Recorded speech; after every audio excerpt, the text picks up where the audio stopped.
नमस्कार दोस्तों, आपका स्वागत है हमारे YouTube चैनल में। आज की कहानी कुछ खास है। ये कहानी हमारे सब्सक्राइबर शुभम ने खुद लिखी है। ये उनके कॉलेज के हॉस्टल में उनके साथ घटे एक डरावने वाक्य पर आधारित है। इस कहानी की जगह को कुछ सुरक्षा कारणों से गुप्त रखी गई है। तो चलिए उनकी कहानी उनकी ही जुबानी सुनते हैं। मैं शुभम और ये मेरी कहानी है।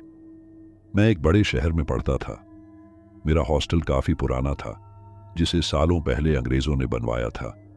वहां के बारे में कई अफवाहें थीं, जिन पर मैं कभी यकीन नहीं करता था। लेकिन कुछ हफ्तों बाद मेरी जिंदगी बदल गई। एक रात मैं देर रात तक पढ़ रहा था। हॉस्टल का माहौल हमेशा ही खामोश रहता था, लेकिन उस रात करीब 2 बजे मुझे अचानक घसीटने जैसी आवाज सुनाई दी। पहले तो मैंने इन पर कुछ ध्यान नहीं दिया, पर यह आवाज धीरे धीरे मेरे कमरे के दरवाजे के करीब आ रही थी। मेरी रूह कांप गई। शायद कोई साफ सफाई कर रहा है, ये सोचकर मैं शांत होने की कोशिश की, मगर वो आवाज जंजीरों के घसीटने जैसी थी। रात को साफ सफाई। मेरा दिल जोरों से धड़कने लगा। मैंने धीरे से उठकर झरोखे से बाहर झांकने की हिम्मत जुटाई। बाहर अंधेरा था, लेकिन मुझे लगा कि कॉरिडोर के अंत में कुछ है। एक काली सी आकृति धीरे धीरे हिल रही थी।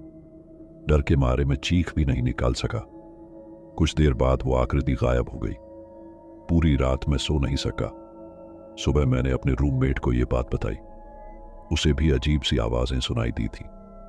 अगले कुछ दिनों में मेरे साथ कई और अजीब चीजें हुई। मेरी किताबें इधर उधर हो जाती, कमरे का सामान अपनी जगह से हिल जाता।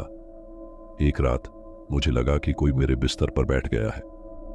मैंने आंख खोली तो अंधेरे में सिर्फ एक ठंडी सी हवा महसूस हुई। मैं अब और सह नहीं पा रहा था। मुझे हॉस्टल छोड़कर घर वापस जाना पड़ा। और सिर्फ मैं ही नहीं, कई दूसरे छात्रों ने भी ऐसी ही अजीब घटनाओं का अनुभव किया। हॉस्टल छोड़ने के बाद भी वो खौफनाक रातें मेरे जहन से नहीं निकली। घर वापसी के बाद भी अकेले में सोने में डर लगता था। हर रात मुझे वो काली आकृति और जंजीरों की खनखनाहट सुनाई देती थी। कुछ दिनों बाद मैंने अपने कॉलेज के एक प्रोफेसर से संपर्क किया, जिन्हें पुराने इतिहास और भूत प्रेत जैसी चीजों में काफी दिलचस्पी थी। उन्होंने बताया कि हॉस्टल जिस जमीन पर बना है उसका इतिहास काफी भयानक है। प्रोफेसर के मुताबिक अंग्रेजों के शासनकाल में इसी जगह पर एक जेल हुआ करती थी। कई कैदियों को वहां यातनाएं दी जाती थी और उनकी आत्माएं आज भी बेचैनी से भटक रही हैं। प्रोफेसर की बातों ने मुझे बेचैन कर दिया। मैं अपने एक दोस्त राहुल के साथ हॉस्टल वापस जाने का फैसला किया। राहुल को भूतों पर बिल्कुल यकीन नहीं था और वो इस पूरे मामले को हल्के में ले रहा था। हम रात को हॉस्टल पहुंचे। पूरा परिसर सुनसान पड़ा था। हवा में एक अजीब सी सन्नाटा छाया हुआ था। हम पुराने रिकॉर्ड्स की तलाश में वार्डन के ऑफिस गए। वहां अलमारी में रखी पुरानी फाइलों को खंगालने लगे। तभी अचानक हवा तेज चलने लगी और कागजात इधर उधर बिखर गए। एक पुरानी तस्वीर मेरी तरफ उड़कर आई। तस्वीर में एक सख्त चेहरे वाला अंग्रेज अधिकारी जेल के कैदियों को कोड़े मार रहा था। मेरे रोंगटे खड़े हो गए। मुझे लगा जैसे उस तस्वीर से कोई मुझे घूर रहा है। तभी राहुल ने चीखते हुए मेरा हाथ पकड़ा। तस्वीर से निकलती हुई एक अजीब सी ऊर्जा मुझे महसूस हुई। राहुल चीखते हुए बोला, वह आदमी, वह मुझे घूर रहा है। मैंने देखा कि तस्वीर में कैदियों को कोड़ों से मारने वाला अंग्रेज अधिकारी गायब हो चुका था। उसकी जगह एक खाली कोठरी दिख रही थी। अचानक कमरे का तापमान गिर गया। हवा में एक ठंडी सी लहर दौड़ गई। हम दोनों ने एक भयानक चीख सुनी। वह चीख इतनी भयानक थी कि मेरी रूह कांप गई। टॉर्च की रोशनी में मैंने देखा कि दीवार पर खून के छींटे बिखरे हुए थे।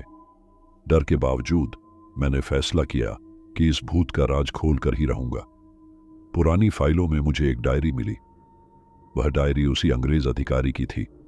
उसने लिखा था कि उसने जेल में कैदियों पर अत्याचार किए थे और अब उनकी आत्माओं का बदला लेने के लिए वे वापस आ गई हैं।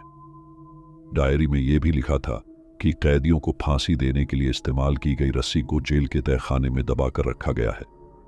मुझे लगा शायद वो रस्सी उस आत्मा को शांत कर सकती है। राहुल को मनाने के बाद हम तहखाने जाने का फैसला किया। तहखाने का दरवाजा खोलते ही एक खौफनाक चीख गूंजी। हम टॉर्च की रोशनी में नीचे उतरे। हवा में एक सड़ा हुआ सा गंध फैला हुआ था।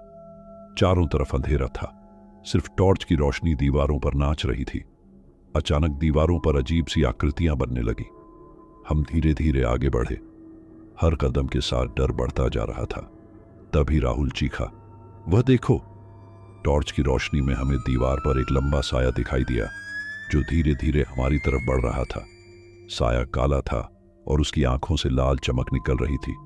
हम पीछे हटने लगे, लेकिन हमारे पीछे भी अंधेरे से कई और साए निकल आए। हम फंस गए थे। मुझे डायरी की बात याद आई। मैंने राहुल को वो रस्सी ढूंढने के लिए कहा, पर जब रस्सी ढूंढ रहा था तभी अचानक एक काले रंग की रस्सी ने राहुल का गला पकड़ लिया। मैं राहुल को बचाने के लिए दौड़ा, मगर वो रस्सी राहुल के गले को और झगड़ती गई। जैसे तैसे करके मैंने वो रस्सी गले से हटाई। कुछ ही देर में राहुल ने एक कोने में पुरानी रस्सी को ढूंढ निकाला। मैंने साए की तरफ रस्सी फेंकी। जैसे ही रस्सी उस साए को छुई, वह चीख उठा और धुएं की तरह हवा में घूमने लगा। अन्य साए भी गायब हो गए। तहखाने में एक अजीब सी शांति छा गई। हम वहां से जल्दी से भाग निकले।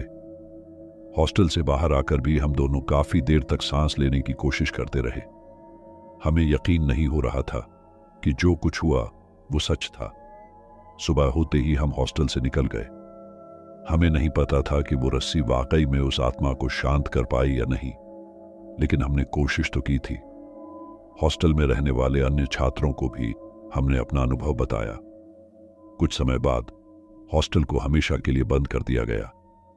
आज भी कभी कभी मुझे उस रात का खौफनाक सपना आ जाता है, लेकिन यह अनुभव यह बताता है कि कभी कभी सामना करने से ही डर खत्म होता है।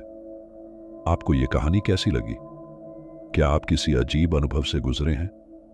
कमेंट्स में जरूर बताइएगा। दोस्तों, शुभम की यह कहानी वाकई में रोंगटे खड़े कर देने वाली थी।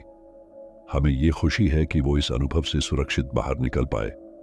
अगर आपके पास भी कोई डरावनी कहानी है तो हमें जरूर लिखें।